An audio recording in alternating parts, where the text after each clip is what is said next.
How to add or change your personal note on Zoom. Hello guys, in today's video I'm gonna show you how to change or add a personal note easy and fast. So first thing you have to do is go to Zoom.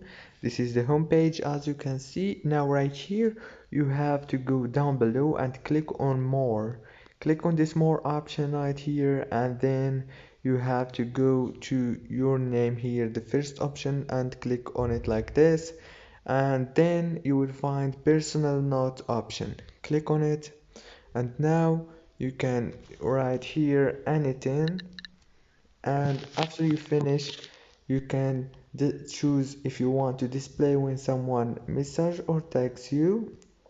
You can disable it or enable it and change the display name 1 hour, 2 hours, 3 hours, like this, and click save after you finish. If this video was helpful, don't forget to like and subscribe.